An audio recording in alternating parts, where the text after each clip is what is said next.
ത്രിയേക ദൈവത്തിന് സ്തുതി.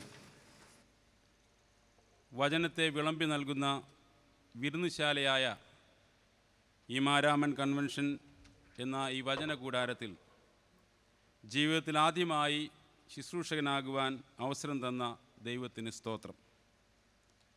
വചനത്തിൻ്റെ സ്വർഗീയ കലവറ നമ്മുടെ മുമ്പിൽ തുറക്കപ്പെടുമാറാകട്ടെ. ഇപ്രകാരം എനിക്ക് അനുവാദവും അവസരവും നൽകിയ അഭിവന്യ മെത്രാപ്പൊലീത്ത തിരുമേനിയോടും കൺവെൻഷൻ ചുമതലക്കാരോടുമുള്ള നന്ദിയും സന്തോഷവും ആദ്യമേ രേഖപ്പെടുത്തട്ടെ. സഭ ഒരു വലിയ നോമ്പിലേക്ക് പ്രവേശിക്കുന്ന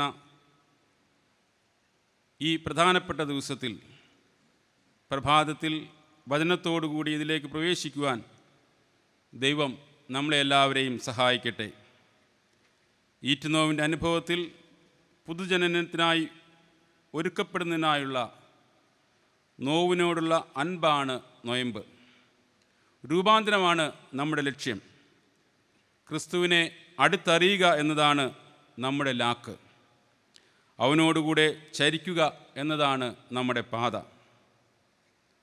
അവൻ്റെ ക്രൂശ് എടുക്കുക എന്നതാണ് നമ്മുടെ ദൗത്യം. അവൻ്റെ ക്രൂശിൻ്റെ ചുവട്ടിൽ എത്തുക എന്നുള്ളതാണ് നമ്മുടെ നിയോഗം. അങ്ങനെ ക്രൂശിതനോടൊപ്പം അവൻ്റെ മരണത്തിൽ പങ്കാളികളാവുകയും അവൻ്റെ ഉയർത്തെഴുന്നേൽപ്പിനെ കൊണ്ടാടുകയും ചെയ്യുന്നവരായ വിശ്വാസ സമൂഹത്തിലെ രൂപാന്തരത്തിൻ്റെ സാധ്യതയാണ് വലിയ നോമ്പിൻ്റെ അനുഭവം. വലിയ നോമ്പിൻ്റെ ആരംഭം ശുഭ്കോനോ നിരപ്പിൻ്റെ ശുശ്രൂഷ എന്ന ആത്മീയ അനുഭവത്തിലൂടെയാണ്. അനുരഞ്ജനമെന്ന് പൊതുവെ പറയുമെങ്കിലും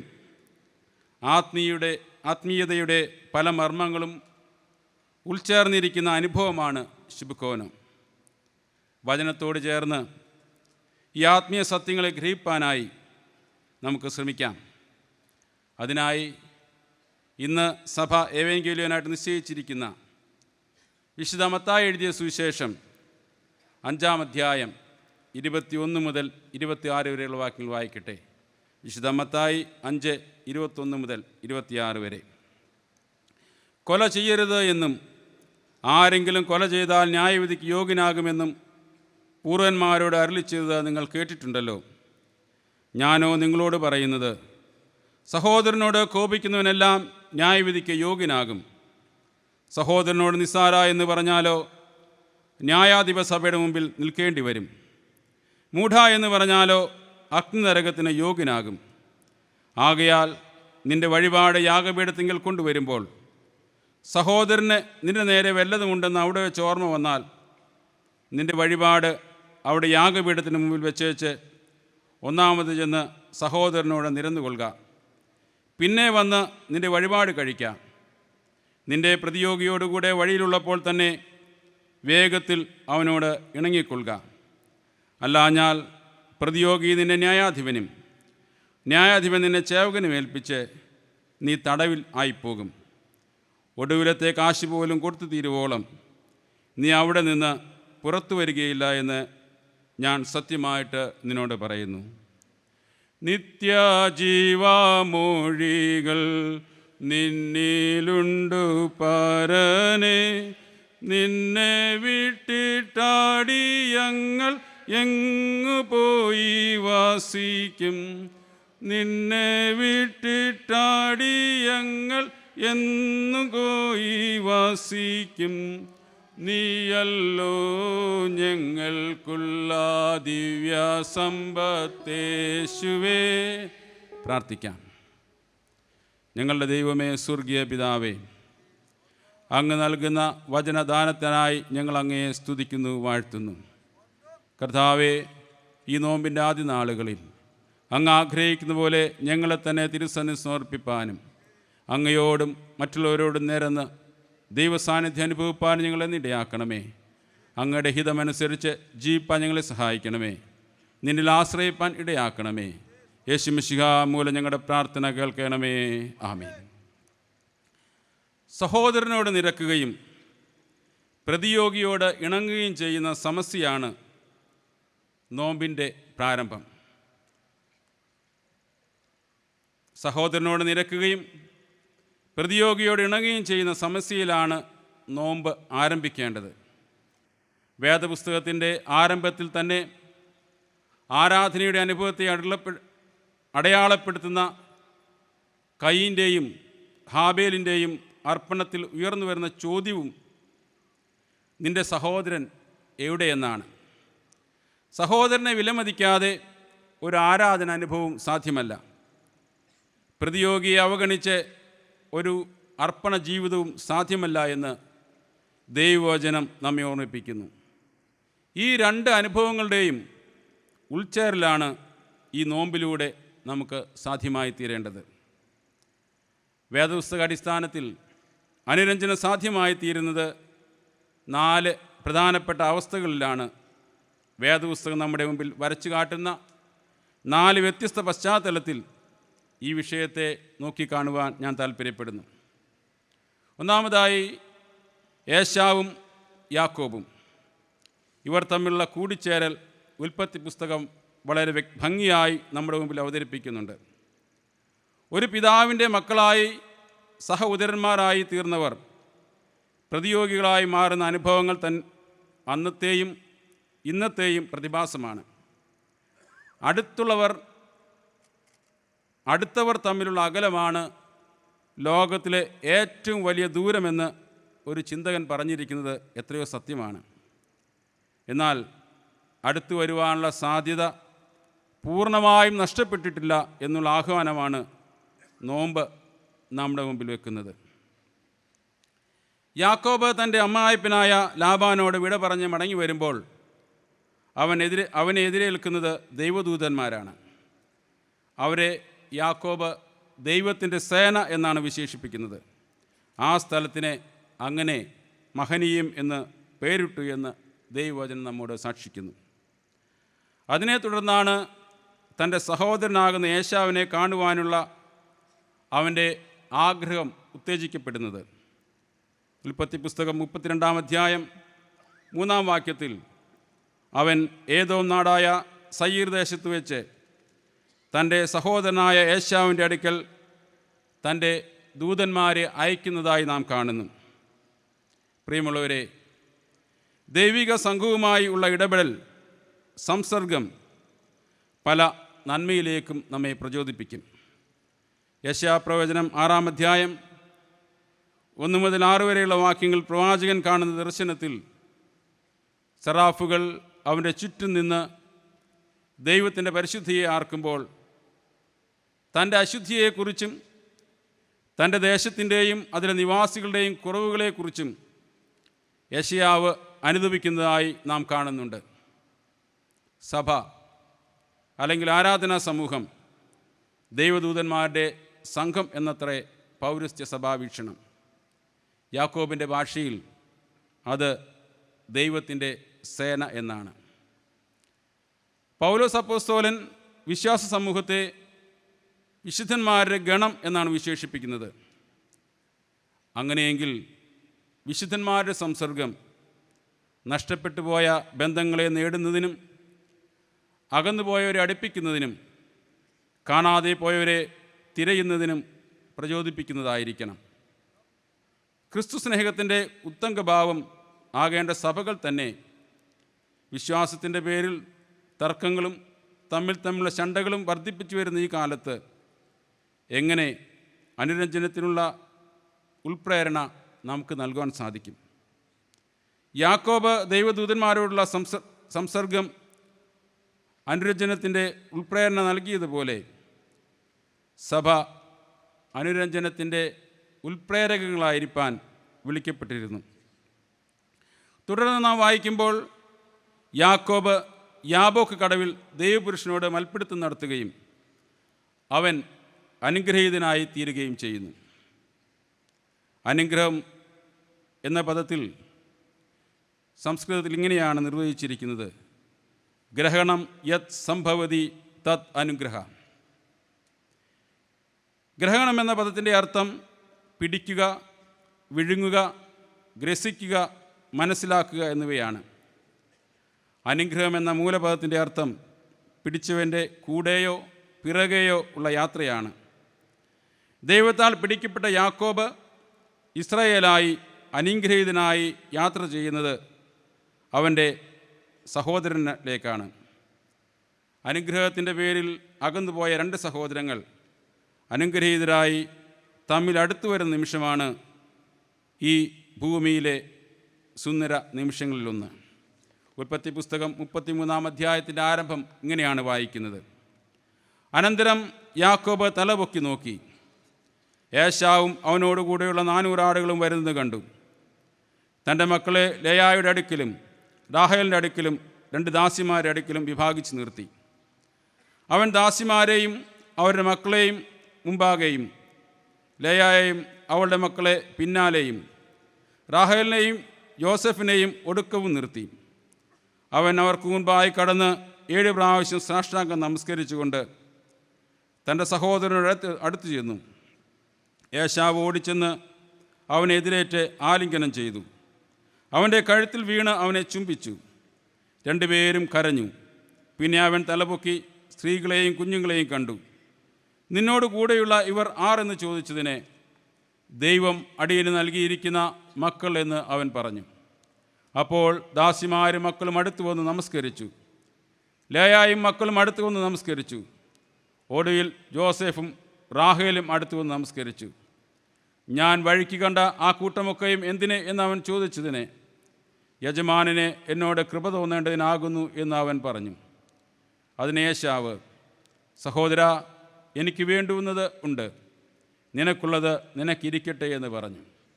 അതിന് യാക്കോബ്, അങ്ങനെയല്ല, എന്നോട് കൃപയുണ്ടെങ്കിൽ എൻ്റെ സമ്മാനം എൻ്റെ കയ്യിൽ നിന്ന് വാങ്ങണമേ. ദൈവത്തിൻ്റെ മുഖം കാണുന്നത് പോലെ ഞാൻ നിൻ്റെ മുഖം കാണുകയും നിനക്ക് എന്നോട് ദയ തോന്നുകയും ചെയ്തിരിക്കുന്നുവല്ലോ. ദൈവത്തിൻ്റെ മുഖം കാണുന്നത് പോലെ ഞാൻ നിൻ്റെ മുഖം കാണുകയും നിനക്ക് എന്നോട് ദയ തോന്നുകയും ചെയ്തുവല്ലോ. അനുഗ്രഹിക്കപ്പെട്ട ദൈവജനമേ, നമ്മുടെ അനുഗ്രഹങ്ങൾ നമ്മെ തമ്മിൽ അകറ്റുന്നതോ അതോ അടുപ്പിക്കുന്നതോ? മഹനീമിലെ ദൈവദൂതരുമായുള്ള സംസർഗവും യാബോക്ക് കടവിലെ ദൈവപുരുഷനുമായുള്ള മൻപിടുത്തവും യാക്കോബിനെ അനുഗ്രഹീതനാക്കിയെങ്കിൽ അനുഗ്രഹം അവൻ്റെ സഹോദരനിലേക്കുള്ള യാത്രയായി പരിണമിക്കുന്നു. സഹോദരൻ്റെ മുഖത്ത് ദൈവത്തിൻ്റെ മുഖം കാണുന്ന അനുഭവമാണ് അനുരഞ്ജനത്തിൻ്റെ സാധ്യത. ഈ നോമ്പ് ദൈവിക സ്വരൂപത്തെ തൻ്റെ സഹോദരനിൽ കാണുന്ന അനുഭവത്തിലേക്ക് വളരുവാൻ ദൈവം നമ്മെ ഒരുക്കട്ടെ. അടുത്തു നിൽപ്പോരനുജനെ കാൺമാൻ അക്ഷികളില്ലാത്തോൻ, അരൂപനീശൻ അദൃശ്യനായാൽ അതിലെന്താശ്ചര്യം. മലയാളത്തിൻ്റെ കവി ഉള്ളൂർ ഇങ്ങനെ പാടിയത് എത്ര സത്യമാണ്. രണ്ടാമതായി, അനുരഞ്ജനം സാധ്യമാകുന്നത് ദൈവിക കണ്ണുകളിലൂടെ ദൈവിക ഭാവത്തിൽ നമ്മുടെ ജീവിത സാഹചര്യങ്ങളെ വീക്ഷിക്കുവാൻ സാധിക്കുമ്പോഴാണ്. ജീവിതത്തിൻ്റെ ദുർഘട നിമിഷങ്ങളിൽ ദർശനങ്ങളാകുന്നത് ദൈവത്തോട് ചേർന്ന് നാം അവയെ മനസ്സിലാക്കുമ്പോഴാണ്. സഹോദരന്മാരാൽ വിൽക്കപ്പെട്ട് മിസ്രൈം ദേശത്തെത്തിയ ജോസഫ് ആ ദേശത്തിൻ്റെ ഉന്നത സ്ഥാനീയനായി തീരുകയും തൻ്റെ സഹോദരന്മാർ ജീവരക്ഷാർത്ഥം തന്നെ തിരിച്ചറിയാതെ തൻ്റെ അടുക്കിലേക്ക് എത്തുകയും ചെയ്തപ്പോൾ പകയില്ലാതെ പരിഭവമില്ലാതെ അവരെ കരുതുന്ന ജോസഫിനെ ഉൽപ്പത്തി പുസ്തകം 45-ാം അധ്യായത്തിൽ നാം കാണുന്നു. ഉൽപ്പത്തി പുസ്തകം 45-ാം അധ്യായം 1 മുതൽ 5 വരെയുള്ള വാക്യങ്ങൾ ഇപ്രകാരമാണ്: അപ്പോൾ ചുറ്റും നിൽക്കുന്നവരുടെ മുമ്പിൽ തന്നെത്താൻ അടക്കുവാൻ വഹിയാതെ എല്ലാവരെയും എൻ്റെ അടുക്കൽ നിന്ന് പുറത്താക്കുവിനെന്ന് ജോസഫ് വിളിച്ചു പറഞ്ഞു. ഇങ്ങനെ ജോസഫ് തൻ്റെ സഹോദരന്മാർക്ക് തന്നെ വെളിപ്പെടുത്തിയപ്പോൾ ആരും അടുക്കലുണ്ടായിരുന്നില്ല. അവൻ ഉച്ചത്തിൽ കരഞ്ഞു. മിസ്രയീമ്യരും ഫറവോൻ്റെ ഗൃഹവും അത് കേട്ടു. ജോസഫ് സഹോദരന്മാരോട്, ഞാൻ ജോസഫ് ആകുന്നു, എൻ്റെ അപ്പൻ ജീവനോടിരിക്കുന്നുവോ എന്ന് പറഞ്ഞു. അവൻ്റെ സഹോദരന്മാർ അവൻ്റെ സന്നിധിയിൽ ഭ്രമിച്ചു പോയതുകൊണ്ട് അവനോട് ഉത്തരം പറവാൻ അവർക്ക് കഴിഞ്ഞില്ല. ജോസഫ് സഹോദരന്മാരോട്, ഇങ്ങോട്ടടുത്ത് വരുവീൻ എന്ന് പറഞ്ഞു. അവർ അടുത്ത് ചെന്നപ്പോൾ അവൻ പറഞ്ഞത്, നിങ്ങൾ മിസ്രൈമിലേക്ക് വിറ്റുകളഞ്ഞ നിങ്ങളുടെ സഹോദരൻ ജോസഫ് ആകുന്നു ഞാൻ. എന്നെ ഇവിടെ വിറ്റതുകൊണ്ട് നിങ്ങൾ വ്യസനിക്കേണ്ട, വിഷാദിക്കുകയും വേണ്ട. ജീവരക്ഷയ്ക്കായി ദൈവം എന്നെ നിങ്ങൾക്ക് മുമ്പേ അയച്ചതാകുന്നു.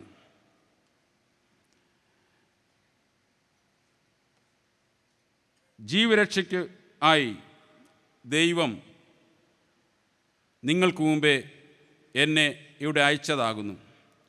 ഒരിക്കലും ക്ഷമിക്കുവാൻ പറ്റാത്ത കുറ്റം ചെയ്തവരോട് എങ്ങനെയാണ് ഒരാൾക്ക് ക്ഷമിക്കുവാൻ സാധിക്കുക? തൻ്റെ ജീവനെ അപകടപ്പെടുത്തിയവരോട് എങ്ങനെയാണ് ഒരാൾക്ക് പൊറുക്കുവാൻ സാധിക്കുക? തന്നെ വിറ്റുകളഞ്ഞവനോട് എങ്ങനെയാണ് ഒരാൾക്ക് നിരക്കുവാൻ സാധിക്കുക? ജോസഫിന് ഇത് സാധ്യമായി തീർന്നത് ജീവരക്ഷയ്ക്കായി തന്നെ ദൈവം മുൻപേ അയച്ചതാണ് എന്ന വിശ്വാസത്തിലും വിചാരത്തിലുമാണ്. ഇങ്ങനെ ജീവൻ്റെ നിരപ്പിൻ്റെ ശുശ്രൂഷ ജീവിത പര്യായമാക്കിയ അനേകം വ്യക്തിത്വങ്ങൾ നമുക്ക് പരിചിതരാണ്. അടുത്തിടെ ഇറങ്ങിയ ഒരു ചലച്ചിത്രമാണ് the face of the faceless. കർത്താവിൻ്റെ മണവാട്ടിയും സാമൂഹ്യ പ്രവർത്തകയും സുവിശേഷത്തിന് സാക്ഷിയുമായി നിലകൊണ്ട സിസ്റ്റർ റാണി മരിയയെ 54 കുത്തുകളേൽപ്പിച്ച് വളരെ മൃഗീയമായി കൊലപ്പെടുത്തിയ ഘാതകൻ്റെ കരങ്ങൾ ചുംബിച്ച എലീശ എന്ന സത്യക്രിസ്ത്യാനിയായ അമ്മയുടെ ജീവിതപാഠം ഇതല്ലാതെ മറ്റെന്താണ്? തൻ്റെ ഭർത്താവിനെയും 2 മക്കളെയും ചുട്ടുകരിച്ചു കൊന്ന ഘാതകർക്ക് ക്ഷമയുടെ നിർവചനങ്ങൾ ചാലിച്ചു കൊടുത്ത ഗ്ലാഡിസ് ജെയിംസിൻ്റെയും ജീവിതം ഇതല്ലാതെ മറ്റെന്താണ്? ക്ഷമിക്കുവാൻ കഴിയുന്നത് ദൈവികമാണ്. തങ്ങളുടെ ജീവിതത്തിൻ്റെ വൈതരണികളെ ദൈവിക കണ്ണുകളിലൂടെ കാണുവാൻ കഴിയുന്നവർക്ക് മാത്രമേ പൊറുക്കുവാനും നിരക്കുവാനും കഴിയുകയുള്ളൂ. ഈ നോമ്പുകാലം ജോസഫിനെ പോലെ, സിസ്റ്റർ റാണി മറിയയുടെ അമ്മയായ എലീശായെ പോലെ, ഗ്ലാഡിസ് ജെയിംസിനെ പോലെ ദൈവത്തിലൂടെ ജീവിതത്തെ കാണുന്ന അനുഭവത്തിലേക്കുള്ള ക്ഷണമാണ്. മൂന്നാമതായി, ചില ദൈവിക ബോധ്യങ്ങളാണ് നമ്മെ അനുരഞ്ജനത്തിലേക്ക് നയിക്കുന്നത്. നഷ്ടപ്പെട്ടു പോയ ഇളയ മകൻ്റെ മടങ്ങിവരവിന് കാരണമായി തീർന്നത് അവനിൽ ഉളവാക്കുന്ന ചില ബോധ്യങ്ങളാണ്. തൻ്റെ പിതാവിൻ്റെ ഭവനത്തെക്കുറിച്ചും തനിക്ക് നഷ്ടപ്പെട്ടു പോയ സൗഭാഗ്യങ്ങളെക്കുറിച്ചുമുള്ള ബോധ്യം. ലൂക്കോസിൻ്റെ സുവിശേഷം 15-ാം അധ്യായം 17 മുതലുള്ള വാക്യങ്ങളിൽ ഇങ്ങനെയാണ് ഉപമ രേഖപ്പെടുത്തുന്നത്. അപ്പോൾ സുബോധം വന്നിട്ട് അവൻ, എൻ്റെ അപ്പൻ്റെ എത്ര കൂലിക്കാർ ഭക്ഷണം കഴിച്ച് ശേഷിപ്പിക്കുന്നു, ഞാനോ വിശപ്പ് കൊണ്ട് നശിച്ചു പോകുന്നു. ഞാൻ എഴുന്നേറ്റ് അപ്പൻ്റെ അടുക്കൽ ചെന്ന് അവനോട്, അപ്പാ, ഞാൻ സ്വർഗത്തോട് നിന്നോടും പാപം ചെയ്തിരിക്കുന്നു.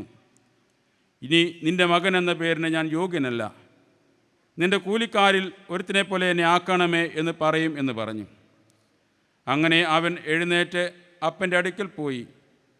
ദൂരത്തു നിന്ന് തന്നെ അപ്പൻ അവനെ കണ്ടു. മനസ്സലിഞ്ഞ് ഓടിച്ചെന്ന് അവൻ്റെ കഴുത്ത് കെട്ടിപ്പിടിച്ച് അവനെ ചുംബിച്ചു.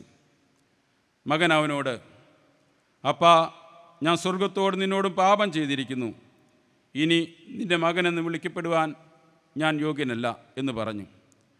അപ്പൻ തൻ്റെ ദാസന്മാരോട്, വേഗം മേൽത്തരമായ അങ്കി കൊണ്ടുവന്ന് ഇവനെ ധരിപ്പിപ്പീൻ, ഇവൻ്റെ കൈക്ക് മോതിരവും കാലിന് ചെരുപ്പും ഇടുവിപ്പീൻ. പിതാവിൻ്റെ ഭവനത്തിൽ വസിക്കേണ്ടവൻ പന്നികളുടെ കൂട്ടത്തിൽ അകപ്പെട്ടു പോകുന്ന ജീവിത സാഹചര്യങ്ങളിൽ ഈ ബോധ്യങ്ങൾക്ക് മാത്രമേ അവനെ യഥാസ്ഥാനപ്പെടുത്തുവാൻ കഴിഞ്ഞുള്ളൂ. നൽകപ്പെട്ടതിൻ്റെ വിലയറിയാതെ അതിനെ കൈകാര്യം ചെയ്യുന്നവരെല്ലാം ഏതൊന്നിനെയും നഷ്ടപ്പെടുത്തിക്കളയും. ഞാൻ ആരാണെന്നുള്ള തിരിച്ചറിവും ഞാൻ എവിടെ ആകേണ്ടവൻ ആണെന്നുള്ള ബോധ്യവും ഞാൻ എന്തിന് വിളിക്കപ്പെട്ടിരിക്കുന്ന വിവേകവുമാണ് ഒരു ക്രിസ്ത്യാനിയെ അർത്ഥപൂർണമായ ജീവിതം നയിക്കുവാൻ സഹായിക്കുന്നത്.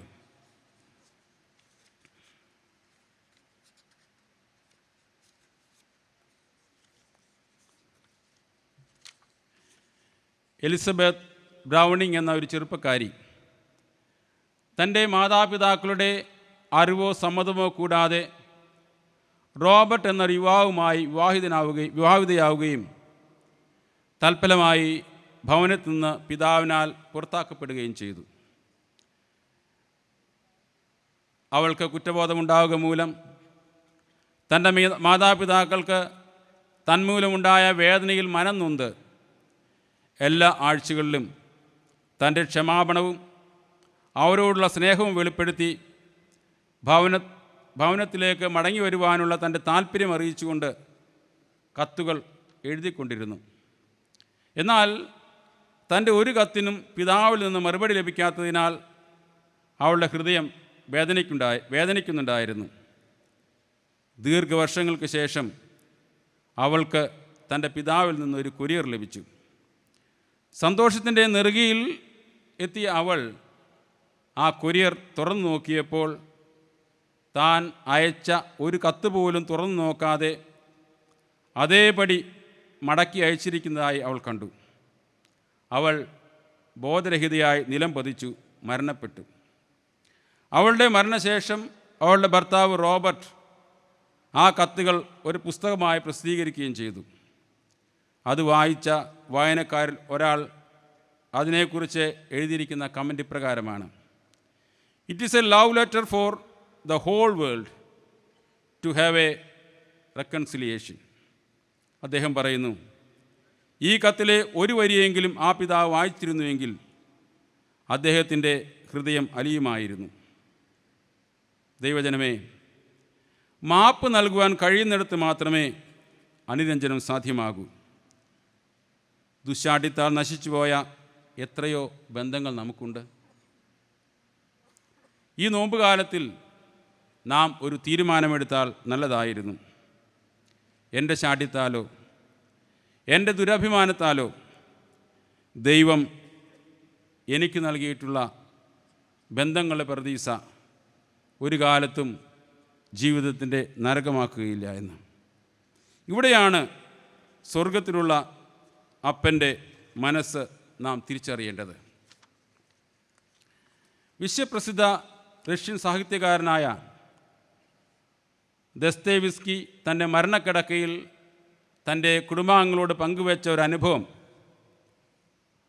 അദ്ദേഹത്തിൻ്റെ മകൾ ഓർത്തെടുക്കുന്നത് ഇപ്രകാരമാണ്: നഷ്ടപ്പെട്ടു പോയ ഇളയമകനെക്കുറിച്ച് പ്രതിപാദിക്കുന്ന സുവിശേഷ ഭാഗം ഉറക്കെ വായിക്കുന്നതിന് തൻ്റെ ഭാര്യയോട് അദ്ദേഹം ആവശ്യപ്പെട്ടു. അത് വളരെ ശ്രദ്ധയോടെ അദ്ദേഹം ശ്രവിച്ച ശേഷം തൻ്റെ മകളോട് ഇപ്രകാരം പറഞ്ഞു: remember this always, that there is a Father who forgives you, however wicked you tend to be.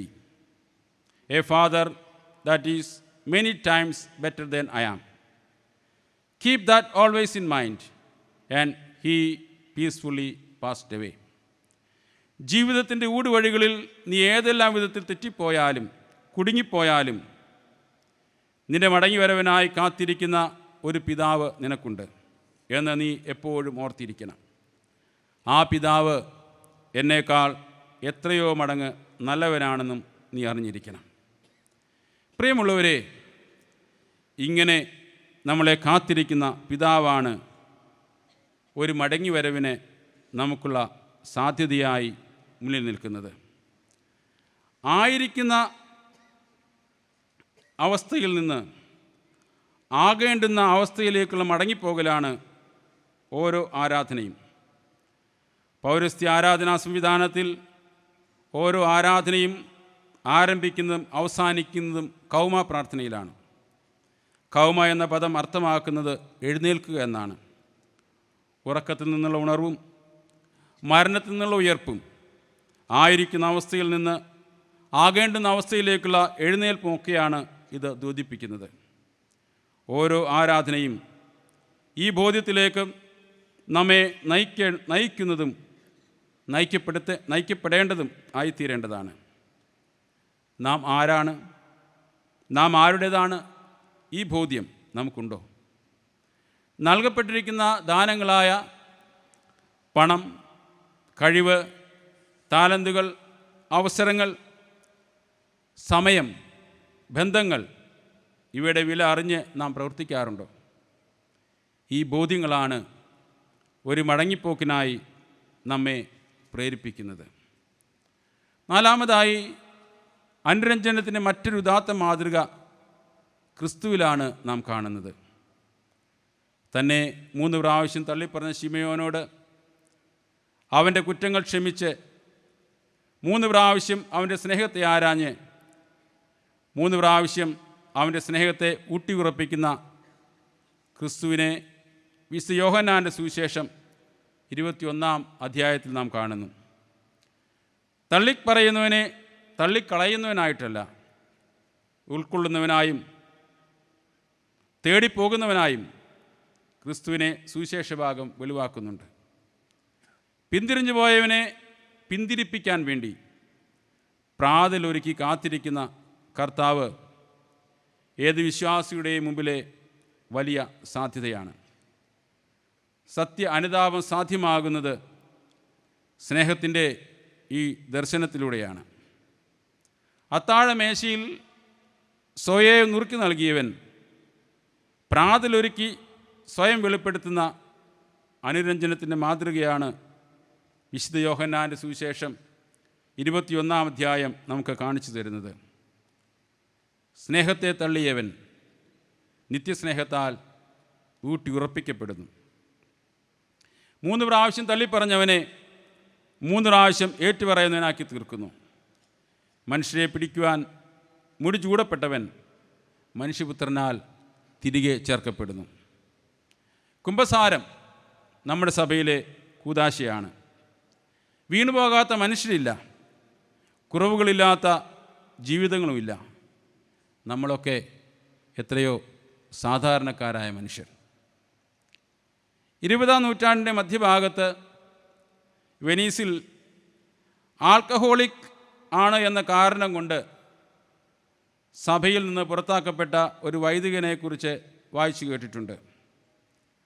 സഭ പല ശിക്ഷകൾ നൽകിയെങ്കിലും ഒരു ശിക്ഷയും കാര്യമായൊരു വ്യതിയാനവും അദ്ദേഹത്തിലുണ്ടാക്കിയില്ല. ഒരു സന്ധ്യയ്ക്ക് ഒരു ബാറിൽ അദ്ദേഹം മദ്യപിച്ചു കൊണ്ടിരുന്നപ്പോൾ ആരോ വന്ന് പുറകിൽ നിന്ന് തട്ടി വിളിച്ചു, നിങ്ങളുടെ പുതിയ മെത്രാൻ നിങ്ങളെ കാത്ത് പുറത്ത് നിൽപ്പുണ്ട്. അദ്ദേഹം വിചാരിച്ചു, എന്നെ ഇയാൾ കളിയാക്കുകയാണ്. പലരും ഇതേ കാര്യം തന്നെ അദ്ദേഹത്തോട് വന്ന് പറഞ്ഞു. അദ്ദേഹം വിചാരിച്ചു, ഇവരെല്ലാവരും കൂടെ എന്നെ കളിയാക്കാൻ ശ്രമിക്കുകയാണ്. അതുകൊണ്ട് ഇതൊന്നും ശ്രദ്ധിക്കാതെ അദ്ദേഹം വീണ്ടും മദ്യക്കോപ്പയിലേക്ക് ശ്രദ്ധിച്ചു. അല്പസമയത്തിന് ശേഷം അദ്ദേഹം ശരിക്കും ഞെട്ടിപ്പോയി. ഈ മെത്രാൻ തന്നെ തൻ്റെ മുമ്പിൽ വന്നു നിൽക്കുന്നു. കർദിനാൾ റോൺ കലി അദ്ദേഹമാണിരുന്നത്. കർദിനാൾ അദ്ദേഹത്തെ പുറത്തേക്ക് കൂട്ടിക്കൊണ്ടുപോയി കത്തീഡ്രലിലേക്ക് കൂട്ടിക്കൊണ്ടുവന്നു. ഒരു കസേരയിലിരുത്തി. പിന്നെ മുട്ടുമേൽ നിന്നുകൊണ്ട് തൻ്റെ കുമ്പസാരം കേൾക്കുവാൻ ദയയുണ്ടാകണമെന്ന് ഈ വൈദികനോട് അപേക്ഷിച്ചു. എൻ്റെ പിഴ എന്ന് പറഞ്ഞ് നെഞ്ചത്തടിച്ച് കരയുന്ന കർദിനാളിൻ്റെ കണ്ണുനീരോടൊപ്പം ആ യുവ വൈദികൻ്റെ കണ്ണുനീരും അലിഞ്ഞു ചേർന്നു. അതിനുശേഷം വൈദികനെ കെട്ടിപ്പിടിച്ചുകൊണ്ട് കർദിനാൾ റോൺ കലി ഇപ്രകാരം പറഞ്ഞു, മകനെ, ഇതിനു വേണ്ടിയാണ് നീ വിളിവിക്കപ്പെട്ടിരിക്കുന്നത്, ഭൂമിക്ക് മാപ്പ് കൊടുപ്പാനും മാപ്പ് അനുഭവിപ്പാനും. അങ്ങനെ തൻ്റെ ആദര സ്നേഹത്താൽ ആ യുവവൈദികനെ വീണ്ടെടുക്കുവാൻ കർദിനാൾ റോൺ കലിക്ക് സാധിച്ചു.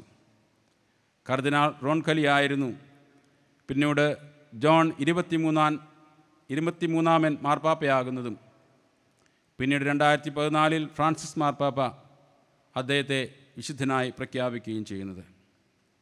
മനുഷ്യർക്ക് മാപ്പ് കൊടുക്കുന്നതും അനുരഞ്ജനപ്പെടുവാൻ കഴിയുന്നതും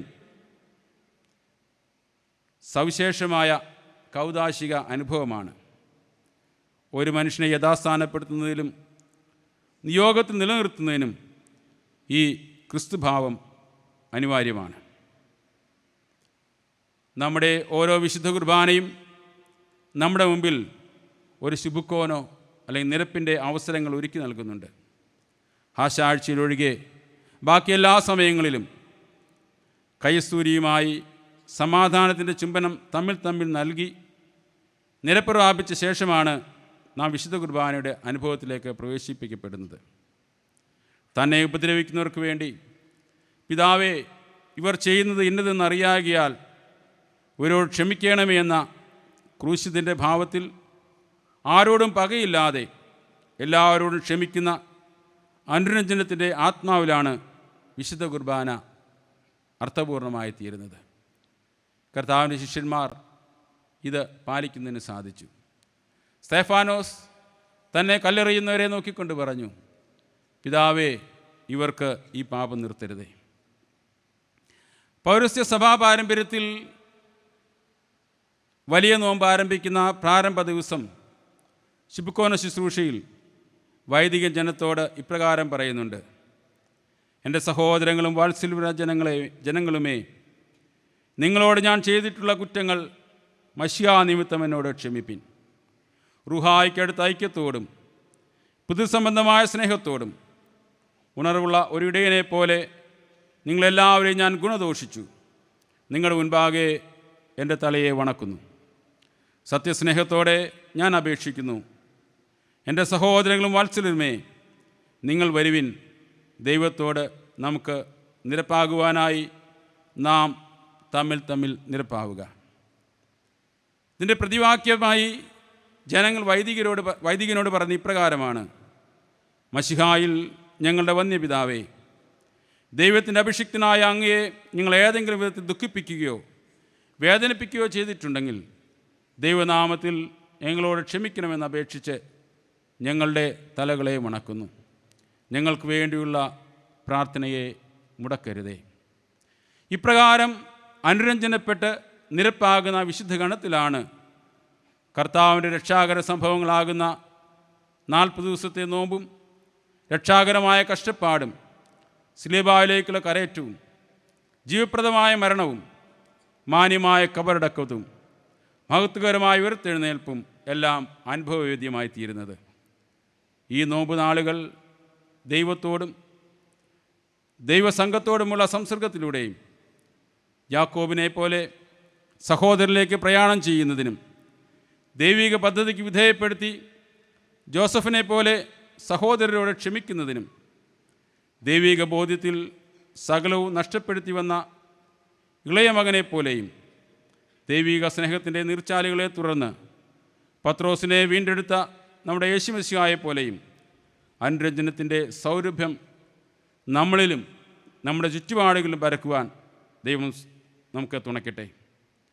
ഇസ്രായേൽ പാലസ്തീൻ യുദ്ധവും റഷ്യ ഉക്രൈൻ യുദ്ധവും എത്രയോ പേരുടെ ജീവിതത്തെയുമാണ് തകർത്ത് കളഞ്ഞത്. നിലവിളികൾ നീരാവിയായി പോകുന്ന ഈ കാലത്ത് അനുരഞ്ജനത്തിൻ്റെ കുളിർമഴ പെയ്യിക്കുവാൻ ഈ നോമ്പുകാലം ദൈവം ലോക നേതാക്കന്മാരെയും രാജ്യത്തിൻ്റെ ഭരണാധികാരിമാരുടെയും ഹൃദയങ്ങളെ രൂപാന്തരപ്പെടുത്തട്ടെ എന്ന് നമുക്ക് പ്രാർത്ഥിക്കാം. മതങ്ങൾ തമ്മിലും സഭകൾ തമ്മിലുള്ള അകലം കൂടി വരുന്ന ഈ കാലത്ത് ദൈവസ്നേഹത്തിൽ ഒന്നിപ്പിക്കുകയും ബന്ധിപ്പിക്കുകയും ചെയ്യുന്ന അവൻ്റെ ആത്മാവിനെ നമ്മുടെ മേൽ പകരട്ടെ എന്ന് നമുക്ക് പ്രാർത്ഥിക്കാം. ഇത്രമാം സ്നേഹത്തെ എത്ര നാൾ തള്ളി ഞാൻ ഈ മഹാപാപത്തെ ദൈവമേ ഓർക്കല്ലേ.